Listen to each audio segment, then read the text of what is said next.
we're here with The Chain tonight. They just played the Suburban for us. It was super funky and lovely, and it was awesome. So first of all, how did you all meet each other and become a group? Well, we started over at Freeway Music. Okay. Kevin and McKenna and I, we kind of all met at a showcase, and we're like, hey, we should start a band. It's kind of fun. And Levi. So yeah, a friend of McKenna's needed a drummer, and a friend of McKenna's knew me playing music. Kind of a long story, but she just turned me on to them, and so here we are. Yeah, it was like a friend of a boyfriend's cousin's little brother, Yeah. dog's best friend, knew Levi, and So I'm way out of the picture, but But he's But part of happy the you're family. here. now I'm the thing. We're Cool. happy family. So how would you guys describe, obviously you guys do mostly covers right now, is that right? Mm-hmm. And then do you guys have any originals that you're working on? Or what's kind of the move for the future? Well, at the moment, no. but hopefully soon. Okay. We'll start getting some Yeah. Jake and I were talking about this the other day, and we were saying that we think it's probably the next progression of the band. We talked about how we kind of want to be moving forward at all times. And, so we're working on getting the gig, set built out so that, theoretically, if we're trying to build a fan base, they can come see us hopefully every week. And then we were saying, well, what if that happens? Then what? And we think originals is kind of the next step. So it's kind of a work in progress right now, but we think it's definitely part of moving forward. Okay, cool. Yeah. So McKenna was telling me you guys play everything right now from 70s rock to just anything, basically. Yeah. Is that kind of your Yeah. Yeah. style? It usually, before it started off as almost basically 70s, 80s cover rock, and that was it. And then it just got to the point we would come in to practice and be like, I heard this really cool song. Do y'all want to add this? And now we're playing Ain't No Rest for the Wicked and Tennessee Whiskey, Nice. and then it's Beast of Burden, and It's very eclectic. yes, exactly. I love it. That's Yeah. awesome. I'm a big fan of trying to almost stay genreless, so you have so much creative freedom. Yeah, absolutely. Yeah. Cool. So, question for McKenna: what do you think you experience any unique challenges, I guess, as a female lead that maybe the guys in the band don't experience? I know music for a long time was kind of male dominated, and in certain areas it still is. Obviously there's girl bands, but, Right. do you run into any obstacles that you think are unique to you as a female lead? Honestly, not really. I think I just surround myself with such a great group of guys, so where it's not I'm walking in and they're like, oh, You're the girl. there's the girl in the group. It's no, it's just such a great group. And I also have a lot of fans who are in all female bands, and Paisley and the Birdwalkers are some of my closest friends, and they're just such a badass group of women that I can look up to and that I'm surrounding myself in. And then also I have just these great guys around me who are also, they don't see me as the chick in the group. It's Right. just an equal band member. Oh, I love that. Yeah. That's awesome. I know that sometimes I've heard some female, especially female lead, and of course that exists. Not to say that it doesn't exist. Like you said, there's Absolutely. female dominated bands and stuff, but it's still becoming kind of a fresh thing on the scene, an all female band, I think. Yeah. So I love seeing badass female Right. bands getting out there. I think it's awesome. So. Yeah, and it also helps too. I do a lot of the communications regarding gigs and scheduling and stuff like that. So it also allows me to kind of reach out and meet other people as well and kind of establish my dominance not only as a part of the band, but also in the music scene and contacting venues and stuff like that. Absolutely. So Well, that's cool. yes, thank you. So, what types of connections, musically, have you guys been able to foster since starting the band? Have you noticed that you're, I know music kind of breeds connection, and it seems like all musicians know each other, at least in Columbia, you know what I mean? Yeah. So, have you noticed any type of new connections you've been able to foster since you've become a group? So I can say since the band, not really.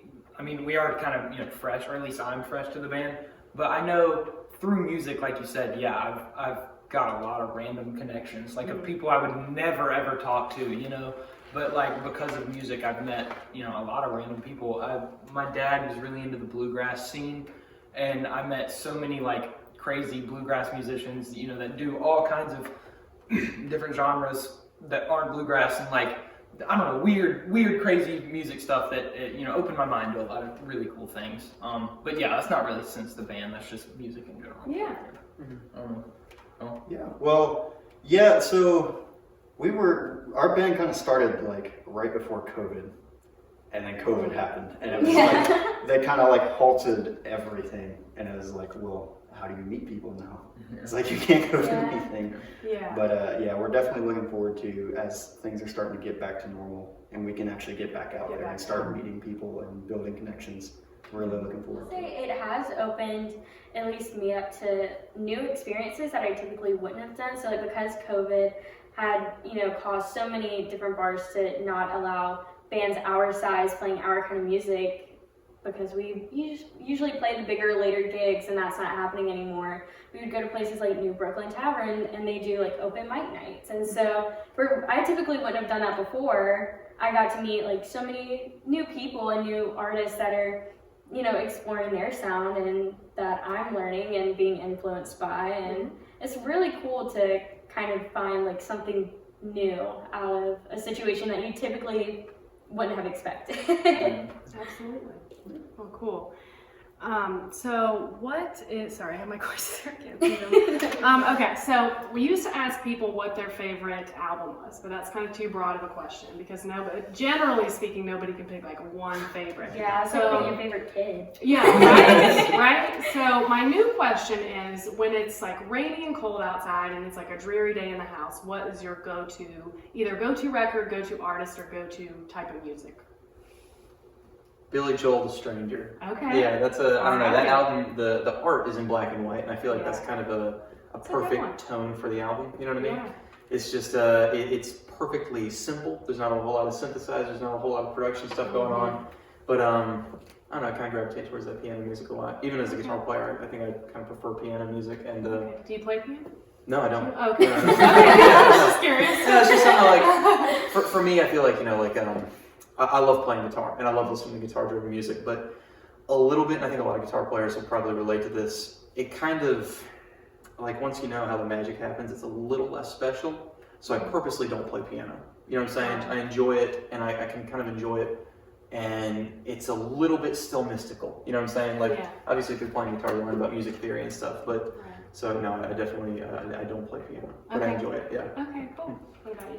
I would say what initially like jumps to my mind is Dark Side of the Moon, Pink Floyd, and especially like the song Us and Them. I like just sit in my room and I'm just like vibe out. Just listening. That's what it's just for. so The album was made for vibing out. Absolutely, it's so good. Either that or Tears of Rain by Greta Van Fleet is beautiful. Yeah, they're a great group. For sure. I hate you, McKenna, because I was going to say the same thing. I'm so basic. It's like, a classic for a reason. But Pink Floyd, yeah, especially Dark Side of the Moon, such a vibey album. Oh, yeah. That's like, I don't know, like that kind of stuff it's easy to just like put like a Pink Floyd album on and that's your entertainment. Yeah, like, you're not like, the music isn't like background noise, it's like the full focus. Immersive experience. I love Time into Great Gig. Oh my gosh. Oh my gosh. Yes. That whole album is amazing. Yeah, it is. Yeah. To completely change up the genre, I'm, like you said, on you know, a rainy, cold day or whatever, the Punch Brothers. Okay. It's a, you know, bluegrass, folky, like, I don't even know how to really explain their genre, but when I'm like, you know, chilling, I really like their music. It's really complex and weird, but they have a lot of slow, cool songs that just like, I don't know, really resonate with me. And folky background with my dad being a bluegrass musician, and, you know, it's kind of like a home, you know, to me. Yeah. And so, I'll have to check that out. I don't know if I've listened to them. They're awesome. Yeah, Punch Brothers are really super talented band, but yeah. Okay, cool. Well, thank you for humoring me with that question. It's hard to obviously pick a favorite album, especially on the top of your head, is not an easy thing to do. I mean, I don't know if I could pick just one, so we're kind of trying to modify it to like more specific stuff. So when you think about what inspires you to, or what inspired you to start playing music, who's like an artist that comes to mind? I know you guys said maybe Pink Floyd might be one, but when you first started playing or singing, like, do you have an artist that comes to mind as far as inspiration goes? Well, for me, I started playing music whenever I was around like 15, I guess, like 15, 16. And there was this band that I really liked during the early like 2010s. They were called I Am 5. And they just made like kind of like Disney parody videos and stuff like that. But it was like the underground like One Direction. It was like the very hodgepodge band. But there was a guy that I really liked, and his name was Dalton Rackatoni. And I ended up realizing, like, oh my gosh, he was on American Idol, and he was like a Final 3 contestant on American Idol, and a phenomenal musician, just beautiful music. And his songs were the first songs that I learned to play on guitar. I'd like lay down in my like bedroom and just like play his songs, and then like sit up and I'm like, okay, can I do this now, and like practice it. And so I would definitely say he was my inspiration for starting music. I'm sure he would be very flattered. Yeah. I did one time and kind of embarrassed myself because again I was 15 and he was like playing some small gig in Georgia that my mom was so sweet and drove me to, and I had a guitar, and I like we stopped at a store to get a guitar for him to sign, and I met him at a meet and greet, and he like came up behind me and he was like, "Oh hey, guitar girl," and I was like, "Guitar girl." Like that was it, just that guitar. Yeah. I like that was it. So, but he was so sweet, and I got a picture with him later. You'll never He's like, forget that. okay, and like walked away. He's So probably sweet, used to though. being fangirled over. But you'll never forget that. Yeah. Yeah. Absolutely. Cool. Anybody else heard that? Well, so I kind of had an interesting introduction into music. So I didn't really grow up in a really musical family. Like, we didn't really listen to a lot of music. I kind of fiddled around with the guitar here or there, but never really found inspiration. But my inspiration came from like a group of friends who were just hanging out one time, and they just like gave me a bass, and like I just had so much fun playing with people. So like that really kicked off the, got me going. And then like the first couple of bands that I was like obviously the Red Hot Chili Peppers, like I was like, oh my gosh, what is happening? I have to learn how to do that. Oh, that one record. Yeah. I can't remember the Yes. I know the record, I just can never remember the exact word. It's been so long since I've listened to them, but they definitely kicked that off for me. This one was set by Kiss on, I just can't remember. Yeah. Blood, Sex, Magic. Blood Sugar Sex? Blood Sugar Something Sex? like that. I can't remember.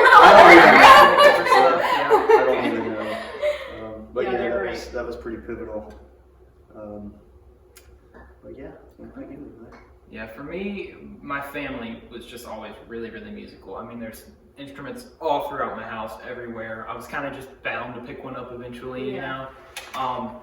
I don't know. So everyone played an instrument in my house except me because I was the youngest, and like the only instrument that no one played was drums. So I was like, I gotta learn to play drums, you know. And so I got a drum set for like my 11th or 12th birthday or something like that, and started playing it and loved it. And I don't know, I can't say there was really one band that was, or one song or artist or anything like that. I don't know, it was just always music in my house, all genres. It was just kind of Destiny. Cool. For me, I remember like being a very young kid. Like my first memories of music were probably riding in the car with my dad. He's a big Tom Petty and Bruce Springsteen fan. Oh, yeah. So that's kind of, I guess, my soft introduction to it. But I actually, when I was a kid, starting when I was like maybe like 8 or 9, I started playing violin as a part of my school's orchestra, and for a long time I was really into it. I was like a classically trained violinist for a number of years, and then I was like 14. Yeah, I guess it was 14. I just picked up the guitar. I figured, like this is kind of interesting. We had what was a kind of a guitar-shaped object sitting around. It was kind of a toy. It was not a real instrument by any means, but I just kind of picked it up and I learned like a couple of songs, several beginner guitar songs, and I really just thought it was great. And then I remember, maybe it was a couple months after I turned 14, I discovered Dire Straits, Mark Knopfler's band, and that kind of changed the world for me. I knew I wanted a Stratocaster, you know what I mean? I knew that I wanted to play guitar. I knew that, kind of rock, blues rock was kind of my thing. And so definitely Dire Straits was kind of what pushed me towards all this. Okay. Mm-hmm. Awesome. What is you guys' favorite local music venue? Do you have a favorite venue? I know you guys said New Brooklyn Tavern and introduced you to, open mics and things like that. And that's a popular one. A lot of people play there. Oh yeah, I love personally going to New Brooklyn Tavern and experiencing a show there and a just bill of just talented musician. Mm-hmm. Love it. But I really love the crowd and the energy at a Breakers or a Tin Roof. Oh yeah. Because even if you're not having the best night musically, they're still there for a good time. So I love that. Yeah. Mm-hmm. I think you might have already answered this, so forgive me, but is the instrument you're playing right now the same one you started with? So you said you started with drums. Yes. You said you had picked up a bass. I played a little bit of cello in elementary school, a little bit of guitar, but the bass was my first instrument that I actually sat that down you kind of stuck with. Yeah. And then you said violin. Yeah, that's what you violin started. first, And do you still play violin sometimes? Or? Barely. I mean, not really. It's kind of the thing where you really got to keep up with it. You know what I'm saying? And there's not enough hours in the day to try to be really good at guitar and really good at violin. Right. So, I mean, I pick it up and mess around every now and again, but not really. It's but it was definitely. I don't regret that I didn't start with guitar. I said, I was pretty into violin, so I kind of had chops when I started. Yeah. You know what I mean? So, but no, I don't really play anymore. Not seriously. I wouldn't audition for an orchestra or want to play. Gotcha. So. And do you play keys, McKenna? A little bit. I'm currently learning keys. Okay. So I'm trying to get better at that. I started though playing guitar, and then almost right after I started playing guitar, I got into voice lessons and guitar lessons, around early high school. But around early middle school, I also did a random Italian opera in Charleston. So, yeah, it's just been kind of randomly, very sporadic. It's listening to music in the car with my dad, and then did an opera in 6th grade, and then nothing for a while, and then picked up guitar at 15. So was that the acoustic that you started with? No, it was an electric that my grandma had gotten for me and my cousins. She had gotten us a music setup for me and my cousins when I was about 7, and I just never really touched it, and I found it in my basement one day and I was like, this is play guitar. Cool. So that's kind of how that happened. Okay, cool. So lastly, what do you guys have coming up? We are also playing March 12th at Tin Roof. Okay. Yeah, so Tin Roof is doing their St. Pat Practice Day. I can't say it very well, but it's basically their St. Patrick's festival before St. Patrick's. Okay. So we're on the bill. We're scheduled to play around 1:45. It's on my 21st birthday. So. Oh, awesome! Nice. It's gonna be fun. That's so cool. Yeah. Okay, awesome. Well, we'll have to look out for that, and we'll definitely promote it when I post the thing. I'll list what gigs you guys have coming up. Yeah. Cool. Well, thank you so much for being Absolutely. here. Thank Thank you you. for having us. This has been so much fun. Yeah, that's been fun. Honestly, you guys are really funny. I'm glad someone else thinks so, because sometimes we'll just be sitting around and we're like, did anyone else walk in this room?